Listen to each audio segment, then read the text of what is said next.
नमस्कार, मैं हूं आपके साथ रिफत नसीम और आप देख रहे हैं रबजी लाइव। महाराष्ट्र और कर्नाटक के बीच छिड़े घमासान के बीच संजय राउत ने साधा मोदी पर निशाना। जी हां, कर्नाटक और महाराष्ट्र के बीच चल रहे सीमा विवाद को लेकर विपक्ष हमलावर है। वहीं हाल ही में गृह मंत्री अमित शाह ने दोनों राज्यों के मुख्यमंत्री बसवराज बोमई और एकनाथ शिंदे के साथ बैठक की थी। उन्होंने कहा था कि 6 मंत्रियों की टीम इस मामले को देखेगी। यहां तक कि महाराष्ट्र सरकार ने भी कहा था कि इस मामले को लेकर विधानसभा में प्रस्ताव भी पास करेगी। इसी क्रम में शिवसेना नेता और राज्यसभा सांसद संजय राउत ने इस मुद्दे पर प्रधानमंत्री नरेंद्र मोदी को निशाने पर लिया है।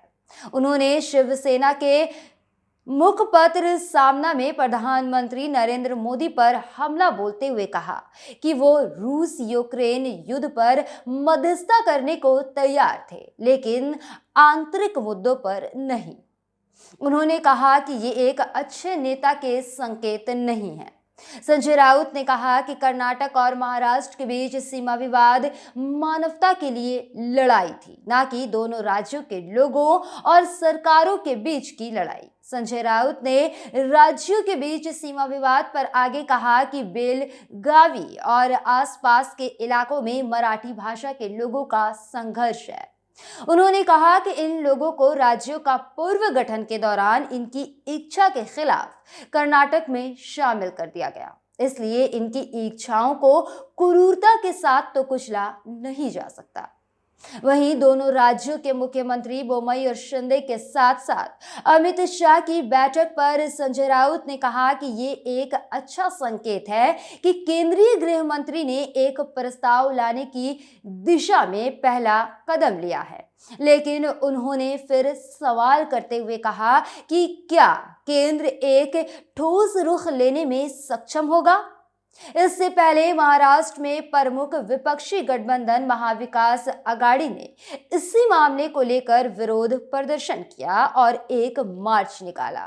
इसमें शरद पवार और उद्धव ठाकरे भी शामिल हुए थे। बता दें कि महाराष्ट्र और कर्नाटक राज्यों के बीच में बेलगाम जिला, जिसे बेलगामी भी कहा जाता है, भारत में सबसे बड़े अंतर्राज्यीय सीमा विवादों में से एक है। इसके अलावा खानापुर, निपानी, नंदगाड़ और कारवार के क्षेत्र को लेकर भी दोनों राज्यों में विवाद चला था। इन क्षेत्रों में एक बड़ी आबादी मराठी और कन्नड़ भाषा बोलती है और लंबे समय से ये क्षेत्र विवाद का केंद्र बना रहा है। ये क्षेत्र 1956 में जब राज्यों का पूर्ण गठन किया गया तब कर्नाटक के अधीन आए। इससे पहले ये बॉम्बे के अधीन थे, जिसे अब महाराष्ट्र कहा जाता है। जब मामला बढ़ा तो केंद्र सरकार ने इसे सुलझाने के लिए सुप्रीम कोर्ट के पूर्व मुख्य न्यायाधीश मेहर चंद महाजन के नेतृत्व में एक आयोग का गठन किया। लेकिन इन सब के बावजूद भी मामला अभी तक सुप्रीम कोर्ट में निलंबित है। वैसे दोनों राज्यों के बीच विवाद उस समय तेज हुआ जब आयोग ने अपनी रिपोर्ट में कहा कि बेलगाम या बेलगावी को महाराष्ट्र राज्य में मिलाने की अनुशंसा नहीं की जा सकती है और बेलगाम पर कर्नाटक के दावे को हरी झंडी दे दी। हालांकि महाराष्ट्र ने इसे भेदभावपूर्ण और अतार्किक बताते हुए खारिज कर दिया था। आयोग ने निपानी, खानापुर और नंदगाड़ सहित 262 गांव महाराष्ट्र को और 247 गांव कर्नाटक को दिया था। हालांकि महाराष्ट्र बेलगावी सहित 814 गांवों की मांग कर रहा था। बता दें कि ये मामला 2006 में एक बार फिर तब उठा जब महाराष्ट्र की सरकार सुप्रीम कोर्ट में पहुंच गई और बेलगाम पर अपना दावा ठोक दिया।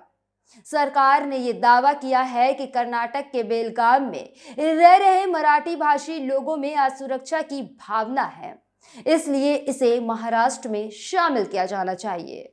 वहीं शिवसेना ने एक बार फिर इस मुद्दे पर मोदी को निशाने पर साफ कर दिया कि महाराष्ट्र किसी भी कीमत पर इस मुद्दे पर शांत बैठने वाला नहीं है। अब देखना यह है कि कर्नाटक और महाराष्ट्र विवाद आखिर कैसे अंजाम तक पहुंचता है। अगर आपको हमारे वीडियोस अच्छे लगते हैं तो इसे लाइक करें, ज़्यादा से ज़्यादा शेयर करें और हमारे चैनल को सब्सक्राइब भी कीजिए। धन्यवाद।